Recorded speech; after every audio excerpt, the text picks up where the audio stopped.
Okay, today we're going to be looking at the two economic systems that emerged during the 17 and 1800s and the effect that they are going to have on the world history.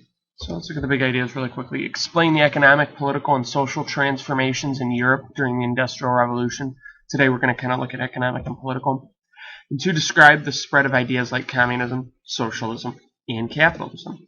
So we need to start first with laissez-faire capitalism. I'm sure many of you, or most of you, have heard the word capitalism, but laissez-faire, maybe not.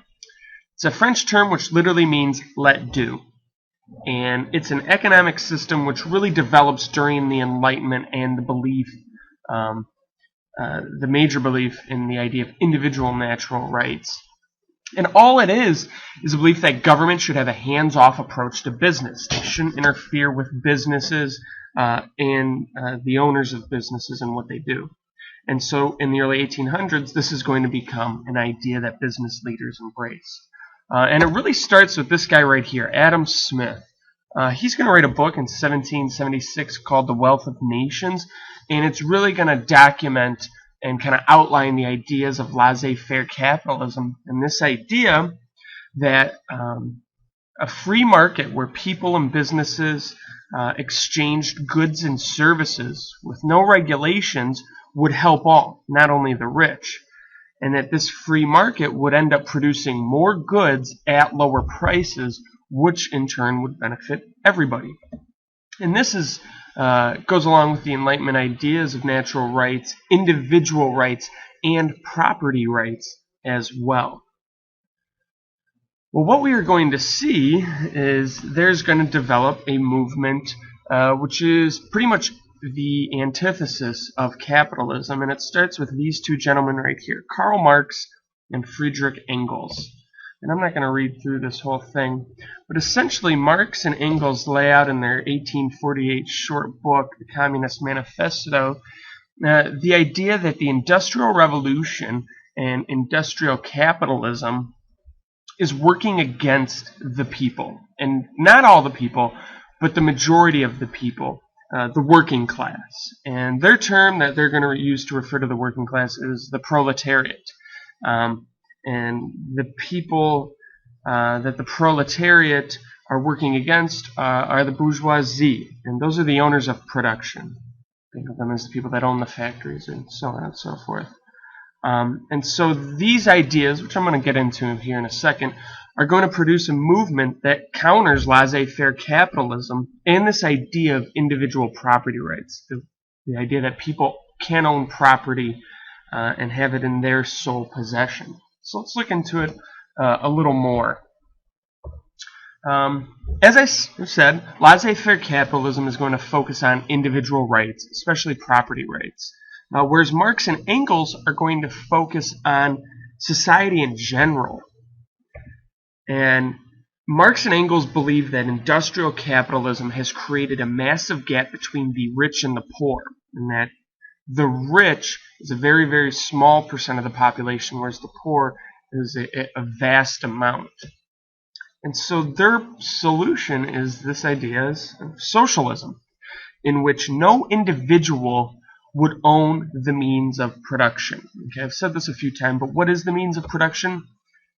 Essentially anything you use to produce a product. So farms, factories, railways, other large businesses. You can even think of it as the machines inside of the factories as well. So Marx and Engels believe individuals shouldn't be able to own that.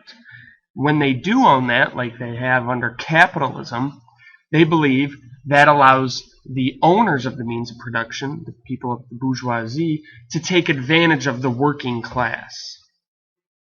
So under socialism, the people as a whole, as a community, would own the means of production, not allowing one member of society to take advantage of the others. We need to look into this a little further, though. Marx is going to begin advocating for communism, which is a form of socialism, you can think of it. Kind of like the extreme form. And he had believed that through a study of history, that there had always been a struggle between different social classes, and that this struggle would eventually lead to a classless society. And as I stated, in this classless society, the means of production would be owned by the community, by everybody. And really it boils down to Marx sees history as the struggle between the haves and the have-nots. The haves, in his eyes, are the bourgeoisie, the middle class, upper middle class, factory owners, owners of railways, owners of other large businesses. And the have-nots are the proletariat, the working class, the people who work in the factories, who work on the rail yards, who work on the farms. And what Marx sees happening is that eventually the poor working class is going to be tired of being overworked, underpaid, and would eventually rise up and use their number advantage to overpower the bourgeoisie. And they would replace capitalism with a classless society. There would be no working class or middle class. Everybody would be equal. And wealth and power would be equally shared by all. And Marx views this as not only being occurring in one country, but an international revolution in which all of the workers across the world would unite and rise up against the bourgeoisie, the owners. And there have been some Marxist experiments, we could say, that have been tried. I don't know if you can necessarily say they were truly Marxist or communist, but they definitely adopt some ideas from Marx. Germany in the 1860s adopts some of them. They become what they call a social democracy. And most famously, Russia in 1917, which we'll look at later in the year, has a communist revolution and adopts many of Marx's ideas leaning towards a classless society. And then there's other countries in Asia, Latin America, and Africa who adopt some ideas. Probably the most famous would be China, pictured here. But at the end of the 20th century, very few nations still hold strong communist or Marxist ideas. Maybe slightly, but none that are truly a Marxist government. So let's look at some of the big ideas today.